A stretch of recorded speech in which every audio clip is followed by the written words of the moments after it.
guys, this is Mommy Beluga Investing. Halo, kembali lagi bersama saya Rati di Mami Beluga Investing. Dalam video kali ini saya akan menganalisis Avarga Limited dengan simbol saham U09 atau U09 dan diperdagangkan di SGX Main Board. Kesimpulan saya untuk Avarga, satu, perusahaannya menarik ya sebenarnya dan sedang ekspansi. Tapi sayangnya sepertinya ekspansinya dibiayai dengan hutang.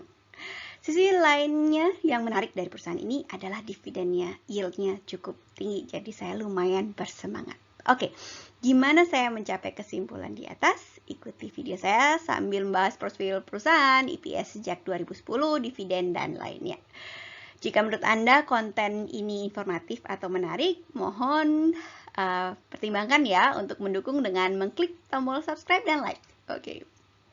Masukan Anda sekalian akan sangat saya hargai untuk meningkatkan mutu channel ini. Oke, kalau ada komentar silahkan tulis di kolom komentar. Channel ini juga ada dan tersedia bisa diakses di versi podcast melalui Anchor FM, Spotify, Google Podcast, Apple Podcast, dan platform podcast lainnya.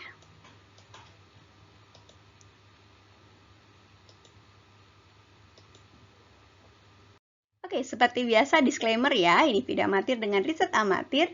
Tujuannya untuk mendokumentasikan perjalanan saya untuk belajar mengenai investasi saham dari awal.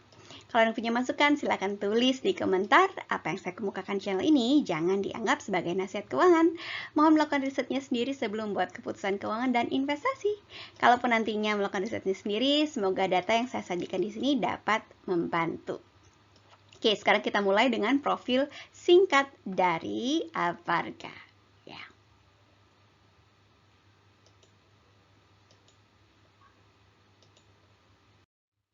Oke, Avarga Limited adalah perusahaan investasi yang menurut pemahaman saya adalah perusahaan yang menggunakan dana dari pemegang saham dan berinvestasi di beberapa sektor yang berpotensi.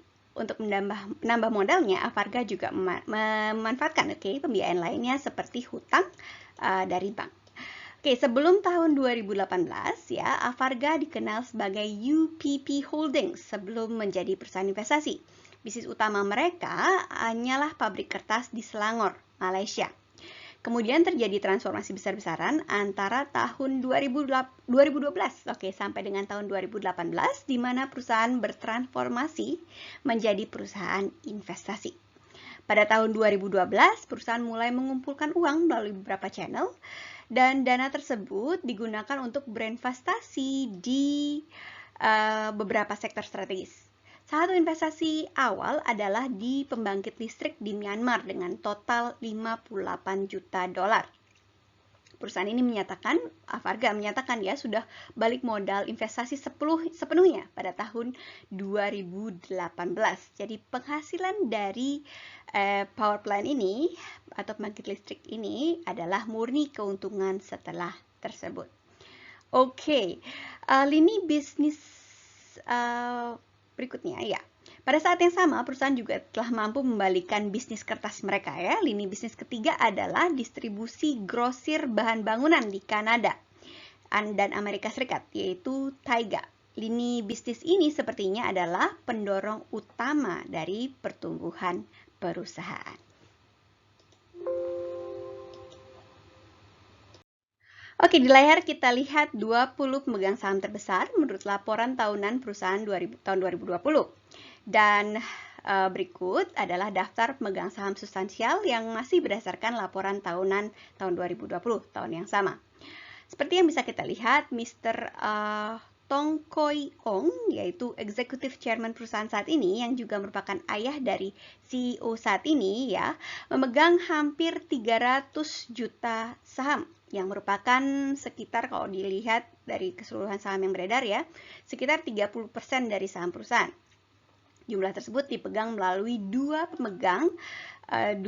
perusahaan yang terdaftar ya, seperti yang kita lihat di layar. Oke. Jadi demikian profil singkat perusahaan. Sekarang mari kita lihat kinerja perusahaan. Mari kita lihat dari sejarah EPS-nya. Oke, jadi di sini saya plot earning per share selama 13 tahun terakhir sejak tahun 2019. Oke, saya juga menambahkan garis hijau putus-putus ya yang horizontal sebagai panduan ke level 0. Jadi, laba di bawah garis ini menunjukkan bahwa perusahaannya sedang mencatat kerugian untuk tahun tersebut. Jadi, perusahaan mencatat satu kerugian selama 12 tahun terakhir, yaitu pada tahun 2011. Kita dapat melihat bahwa perusahaan memiliki pertumbuhan yang luar biasa selama 7 tahun terakhir. Perusahaan tampaknya mulai sekitar 2014 sampai dengan tahun 2015 ya yang bertumbuh ini. Kemudian mendatar dari tahun 2015 sampai dengan tahun 2017. Oke. Ada penurunan pendapatan di tahun 2018 yang tampaknya terkait dengan ekspansi bisnis yang terkait dengan perusahaan Taiga ya, dengan Taiga. Sejak penurunan tahun 2018 itu ya, perusahaan telah melaporkan peningkatan penghasilan yang besar-besaran ya, sampai dengan tahun 2021. Sprint 3 tahun ini terjadi di tengah pandemi COVID-19 ya, COVID-19. Peningkatan tersebut tampaknya sebagian besar disumbangkan oleh bisnis terkait Taiga. Dari laporan tahunannya ya, dari laporan tahunannya, kita CEO dengan hati-hati menyebutkan bahwa rekor penghasilan 2020 bisa menjadi peristiwa yang cuma satu kali ya, one off ya. Sebenarnya ada banyak cerita lain ya di annual reportnya tahun 2020, tapi sayangnya tidak akan saya bahas di sini. Oke, sekarang 2021 sepertinya Taiga bagian dari bisnis Taiga maksudnya berkinerja lebih baik dari yang diharapkan lagi. Bagian dari bisnis ini didukung lagi oleh harga kayu yang lebih baik, pasar perumahan yang kuat yang tampaknya didorong oleh suku bunga yang lebih rendah. Jadi di latar belakang pertumbuhan ini selalu ada dua sisi mata uang ya. Untuk melihat sisi lain dari mata uang ini, dari koin ini, saya akan coba cek informasi lainnya, yaitu posisi cash mereka. Jadi di sini saya memplot posisi cash mereka ya di batang ungu ini yang berwarna ungu, grafik berwarna ungu selama 10 tahun terakhir. Disandingkan dengan EPS ya dengan garis merah.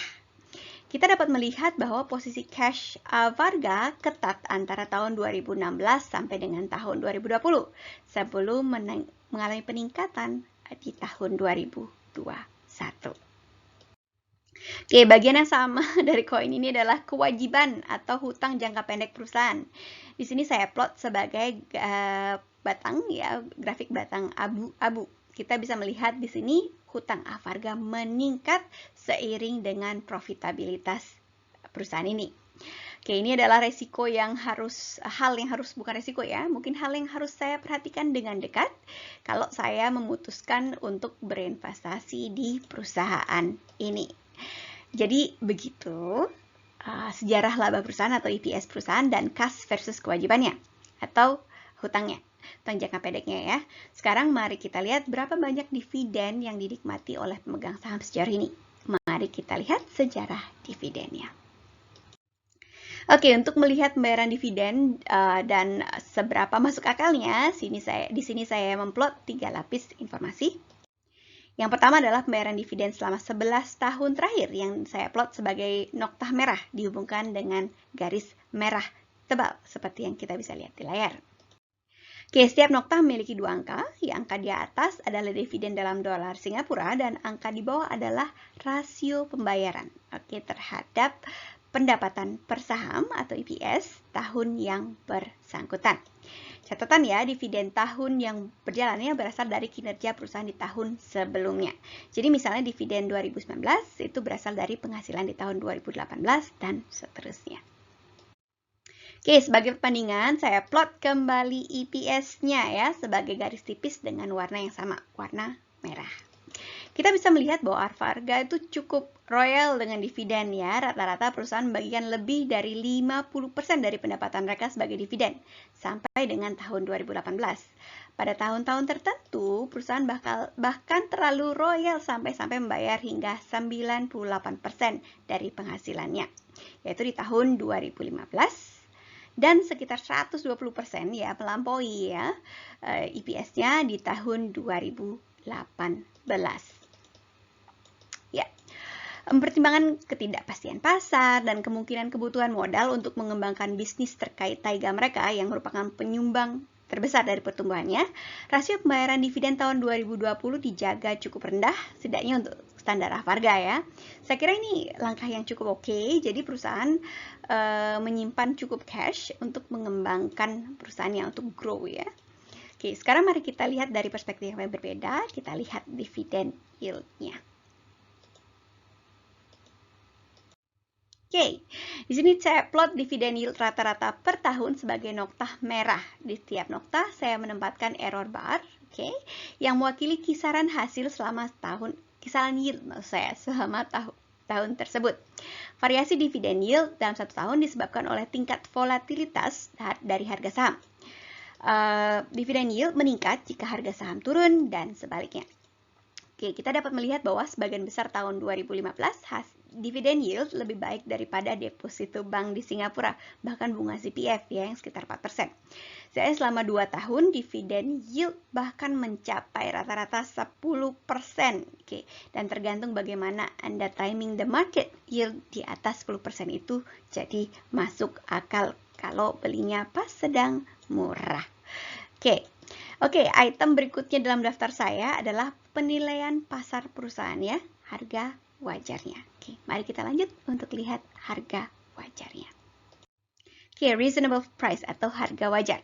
Untuk melihat valuasi pasar dari Avarga, berikut saya perlihatkan 4 lapis informasi, yaitu pertama, harga yang mewakili penilaian pasar ya. Harga juga merupakan informasi paling gampang yang bisa didapatkan, jadi tinggal Google aja bisa ketemu grafiknya ya, grafik harganya. Tapi seperti yang kita tahu, harga nggak cukup untuk menilai perusahaan dan prospeknya, jadi saya akan tambahkan indikator lainnya. Ya, kedua adalah harga di PE atau Price to Earning Ratio 10. Di sini saya plot sebagai garis hijau putus-putus. Price to Earning Ratio adalah perbandingan antara harga dengan laba perusahaan. Kasarnya, angka di Price to Earning Ratio 10 itu adalah harga sahamnya 10 kali lipat dari earningnya atau labanya. Dengan PE ratio 10 itu saya berharap, mempunyai harapan yang lebih besar akan balik modal dalam waktu 10 tahun. Secara konservatif, saya anggap harga di bawah PE ratio itu, PE ratio 10 ya, sebagai murah. Oke, ketiga harga di PE ratio 15. Saya plot sebagai garis kuning putus-putus di grafik ya. Saya anggap perusahaan sudah mahal kalau harga sahamnya di atas garis ini. Oke, keempat adalah di harga di PE ratio 20. Saya plot sebagai garis merah putus-putus. Saya anggap harga saham sangat mahal kalau di atas garis merah putus-putus ini. Oke, jadi sekarang mari kita lihat pergerakan harga saham Avarga ya. Gimana ya, apa yang terjadi ya? Oke, kita dapat melihat bahwa hingga tahun 2015, Avarga diperdagangkan dengan harga premium, yaitu lebih dari 20 kali lipat dari penghasilannya. Ya. Oke, sejak tahun 2015 sampai dengan tahun 2020, PE ratio 10 kalinya ya, jadi harganya ada di sekitar PE ratio 10-nya. Oke, ya. Turnaround perusahaan yang impresif ya. Oke, ini di PE ratio 10-nya ya, di jangka waktu 2015 sampai dengan 2020. Turnaround perusahaan yang impresif pada tahun 2019 kemudian diikuti oleh kenaikan harga saham pada pertengahan 2020 hingga lebih dari 30 sen per saham. Harga ini merupakan harga tertinggi sejak tahun 2012. Namun kinerja 2021 yang mengesankan tampaknya nggak terlalu menggairahkan untuk pasar ya, karena harga saat ini dalam tren turun malah ya. Bisa jadi investor berhati-hati karena mempertimbangkan situasi hutang perusahaan. Seperti yang kita lihat di slide sebelumnya, hutang perusahaan meningkat sejalan dengan peningkatan labanya beberapa tahun belakangan ini. Oke, jadi pertanyaan selanjutnya adalah berapa harga yang wajar untuk Avarga bagi saya?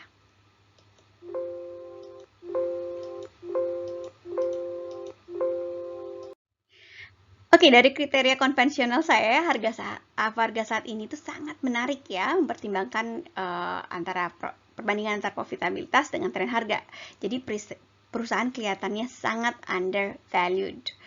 biasanya saya akan menempatkan harga wajar saya itu di 10 kali lipat penghasilan atau PE ratio 10. Dalam profitabilitas saat ini itu di sekitar 80 sen per saham. Itu harga kali ini tuh jauh di bawah ya PE ratio 10-nya. Oke. Namun kondisi hutangnya buat saya mau lihat perusahaan ini lebih jauh ya, karena ditambah dengan kebijakan perusahaan untuk yang buyback itu, yang membeli kembali sahamnya yang agresif, yang saya nggak terlalu suka juga. Oke, sekedar untuk penasaran, oke, saya coba tambahkan satu indikator lain, yaitu harga di PE ratio 5. Oke, dengan PE ratio 5 harganya menjadi 40 sen per lembar saham. Saya rasa ini kriteria yang lebih baik ya daripada harga di PE ratio 10. Oke, pada 4 Maret 2022 saat video ini disiapkan, harga saham Avarga adalah 25 sen yang jauh di bawah harga nyaman saya. Harga nyaman saya 40 sen, sedangkan harganya 25 sen. Jadi undervalued. Oke, sekarang kesimpulan ya. 1, saya kira Avarga adalah perusahaan yang menarik, yang secara radikal mengubah bisnis mereka untuk pertumbuhan dan profitabilitas. Perusahaan juga dividennya sangat menarik, bahkan sampai 10% ya. Rata-rata di mana bisa cari perusahaan di Singapura yang dividen yield-nya bisa mendekati 10%. Namun, sayangnya pertumbuhan perusahaan didorong oleh hutang, dan itu cukup bikin saya was-was. Untuk saat ini, saya nggak terlalu yakin untuk memutuskan saya mau investasi di Avarga atau enggak. Tapi kalaupun iya, mungkin sedikit saja ya, karena saya sangat tergoda dengan dividen yang tinggi dan kemungkinan ya, dan peluangnya untuk bertumbuh karena kita lihat EPS-nya meningkat cukup tajam. Ya, kelihatan dia berkembang.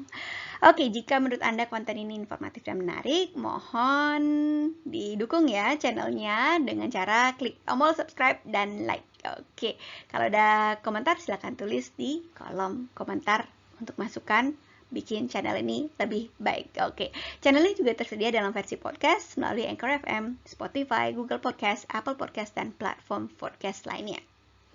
Oke, makasih sudah nonton. Sekian dulu untuk kali ini. Sampai ketemu di video selanjutnya. Bye!